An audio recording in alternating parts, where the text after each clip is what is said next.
You're standing in front of a mirror, alone, late at night.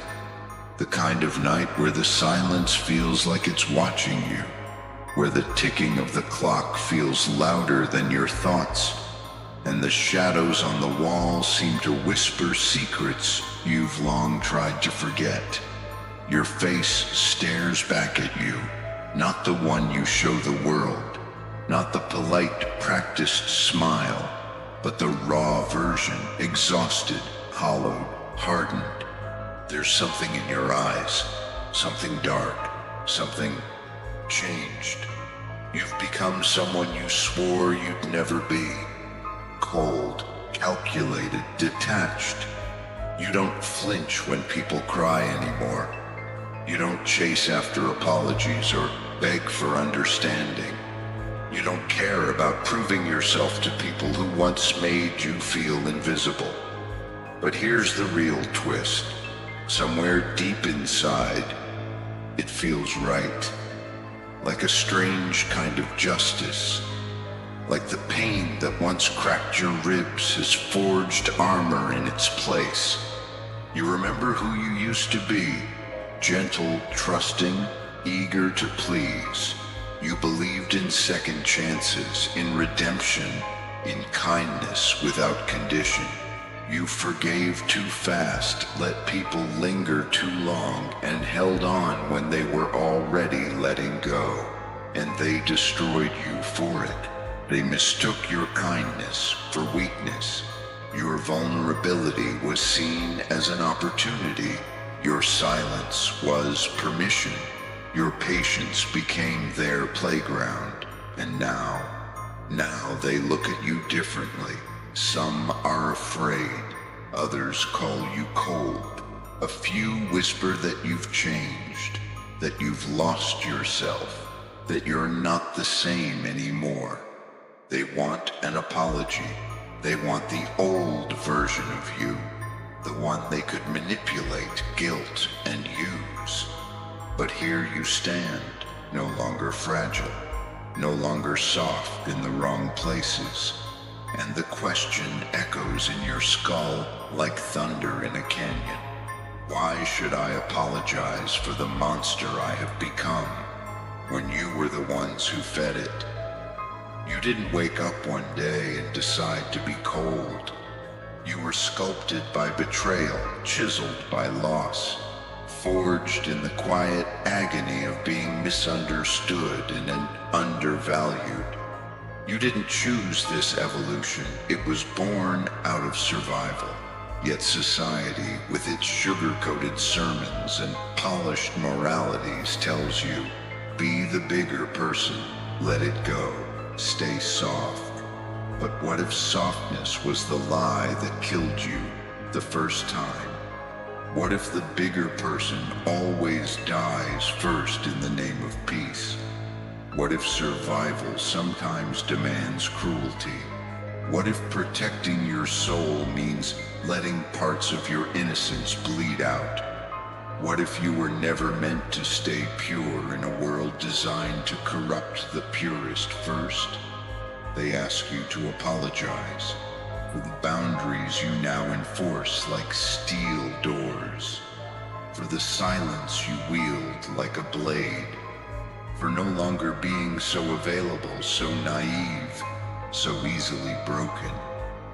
But what if becoming this monster wasn't a fall from grace, but a climb toward it? Let's confront something brutal. People love the version of you that costs them nothing. They love you soft because softness bends. They love you sweet because sweetness forgets. They love you selfless because selflessness doesn't ask for accountability. So when you finally say no, when you finally don't care, when you finally stop being their emotional safety net, suddenly you're a problem. Suddenly you're too much. Suddenly you're different. Suddenly you owe them an explanation. But why should the evolution that saved you require justification to the ones who broke you?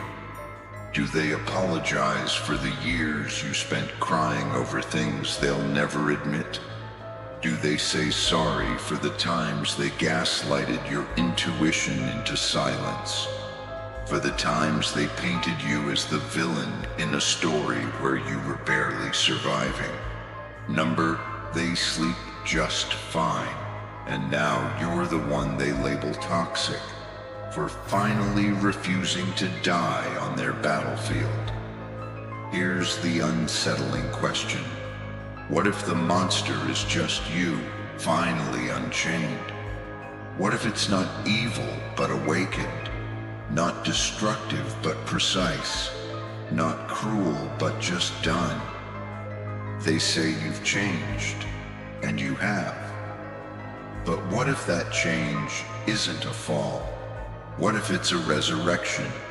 You were not born with teeth, but you grew them.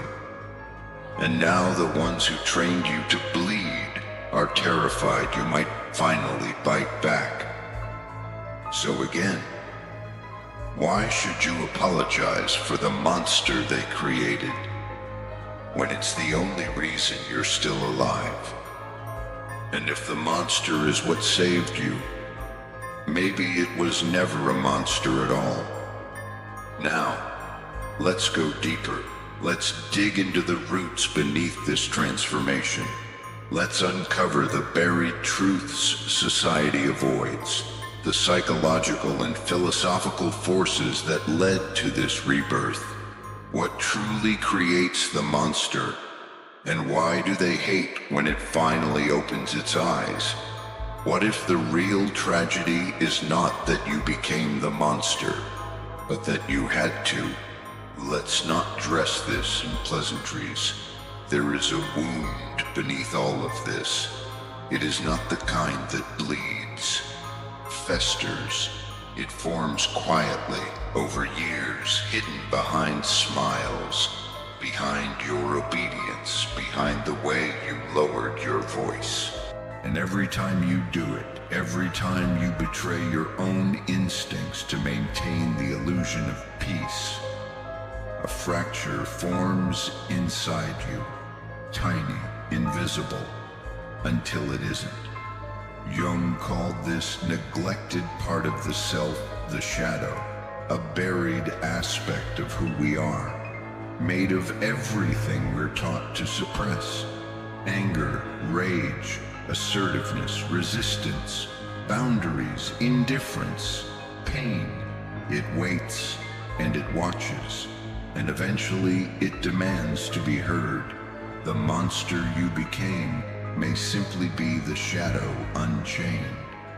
Nietzsche warned us, beware that when fighting monsters, you yourself do not become a monster. For when you gaze long into the abyss gazes also into you. But what if that gaze wasn't corruption? What if it was awakening? When the pain becomes too much, when the betrayals repeat like clockwork, your psyche begins to shift. It stops pleading, it stops waiting for justice. It begins building armor wordlessly. You no longer seek love, you seek protection. You no longer want to be understood, you want to be untouchable. That's the moment the monster is born, not in violence, not in cruelty, but in the realization that no one is coming to save you. And so, you begin the transformation. Arthur Schopenhauer wrote that compassion is the basis of morality, but even compassion has a threshold. When your mercy is weaponized, when your forgiveness is expected like tribute, then morality becomes a leash, a tool others use to shame you into staying weak. Your compassion, when limitless, becomes your own executioner. The society we live in thrives on this imbalance. It praises emotional suppression as maturity. It teaches endurance of pain as a virtue. It celebrates the silent suffering of the good person. But what it never tells you is that this kind of goodness kills slowly. And when you finally snap, when you reclaim your anger, your limits, your self-respect, they call you dangerous. Think of Viktor Frankl, a man who survived the Holocaust and still found meaning in suffering. He taught us that humans can endure unimaginable pain if that pain has purpose. But he also warned that meaning must be chosen, not imposed. So when your suffering no longer has purpose, when it serves only the comfort of others, something primal inside you awakens. You realize that not every pain is holy. Not every burden is yours to carry. Not every expectation deserves your compliance. And in that moment, the old self begins to crumble, not out of hatred, not out of rage, but out of self-preservation. There's a strange clarity in that collapse, a dangerous kind of peace. You stop waiting to be seen. You stop begging to be understood. And in that silence, you begin rebuilding, not as the innocent you were, but as the weapon they never thought you'd become. But here's the part most never talk about: the loneliness of becoming what you had to be. When you finally stop bleeding for others, they leave. When you stop entertaining their chaos, they vanish. When you stop apologizing for who you are, they label you the problem. They never wanted you. They wanted the version of you that never asked for anything back.